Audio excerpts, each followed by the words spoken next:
Hello, welcome back. I'm Darren, and if I look tired, it's because I am extremely tired. It was actually a really long day yesterday, going through games and recordings and everything I was trying to do. So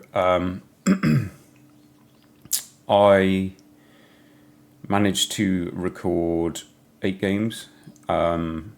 So we've done 8 games so far at 1440p, and we are going through kind of the performance on the AMD system. So 7900 XTX with the 7800X redo. And yeah, I kind of tried to go through like a variety of games. Now, some games that I did try to do would not work.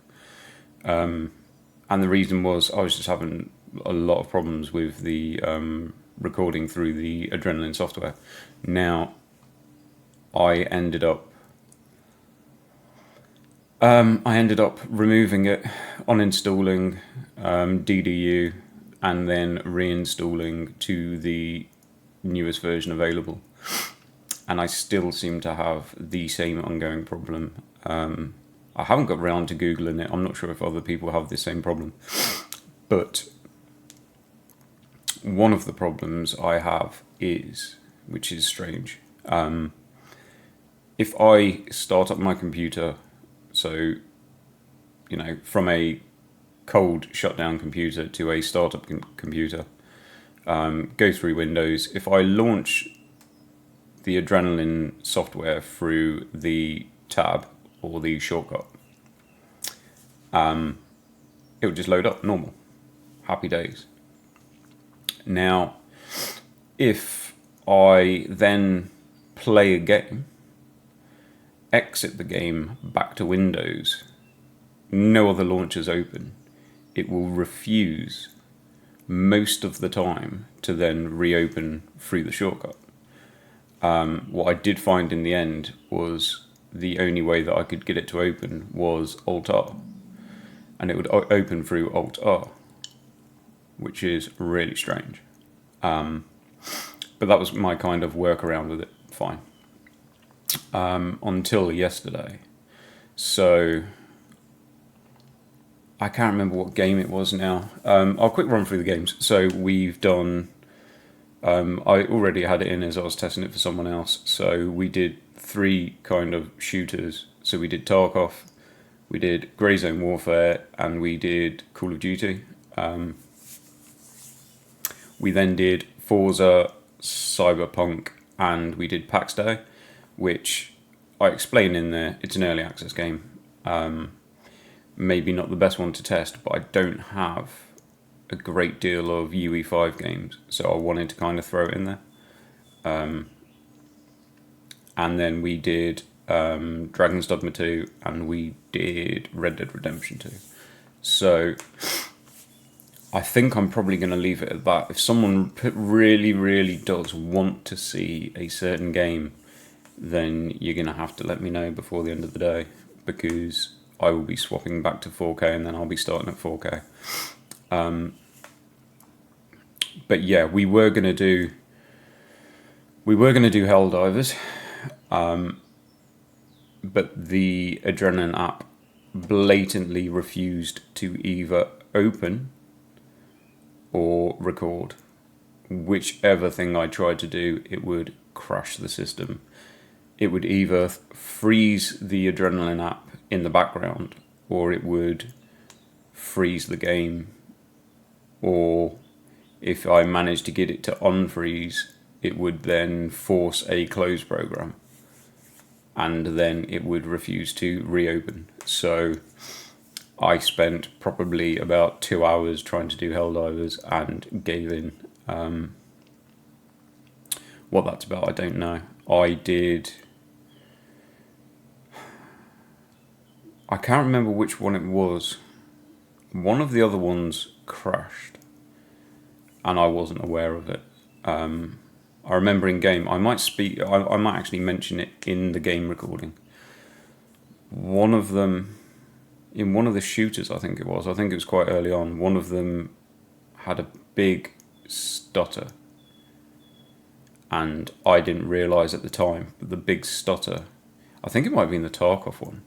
I think the big stutter was an indication to me to look into the top left-hand corner and notice that the timer and the little mic button, which shows that I'm recording, was no longer there. Unfortunately, I didn't notice that until the end of the video. So that is what it is. And I had the same problem with Dragon's Dogma 2. That one did exactly the same thing. This time I did notice it before I'd actually finished, but I was still quite a long way into before I did notice it. Same thing, it just did like a big in-game stutter, and the recording had stopped. So when I went back to the app was kind of, or basically when I Windows tabbed out, the app was still open on the, the background screen, and just completely frozen. And I was actually just going to use that footage and link new footage into it, but unfortunately, the kind of 5 minutes that had already recorded is kind of lost. So it is what it is. I don't know what's going on there. I would much prefer to be able to record on OBS. I'm set up way better for OBS. My mic is set up better for OBS, and yeah, bit of a nightmare. But I managed to get it all done by the end of the day, hopefully. So now, as I say, these recordings are, we're not just looking at FPS, because I don't measure that as the only metric that I care about in games, and I'd hope probably not a lot. I know some people will, but I imagine those people are probably playing competitive games. I kind of like to generally find a balance of the best visuals available while still having enough performance to be able to play the game. So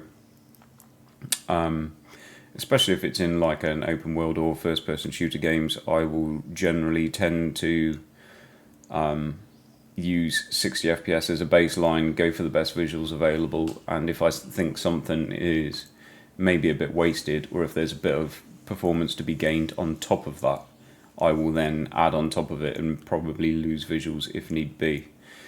That will generally be by using an upscaler, and if it looks good enough, we'll run with it. So that's kind of where I got yesterday. I was going to start, I'm gonna put Tarkov, Greyzone and COD, so I'll put the 3 shooters, link those into a video, then we'll do Forza, Cyberpunk and PAX Day, and then we will finish it with Dragon's Dogma 2 and Red Dead Redemption 2. Now, I was going to put what I'm saying now into a video, and I was hoping that all of these would be... I was hoping to try and cut the time down to 5 minutes on the videos, and I can do it. The same that I was trying to do with this, and I can already see I'm at nearly 9 minutes. Unfortunately, I don't kind of pre-rehearse. I don't write down notes apart from looking at my list of games. So I'm flying off the cuff, and it's not as easy as what you'd think when you're kind of trying to do things off the cuff and trying to do it within a time limit. So I do apologise for that, but I don't know, probably for some people seeing it kind of raw actually works better. I don't know, maybe you'd like to see a more rehearsed, polished version, and I completely understand that.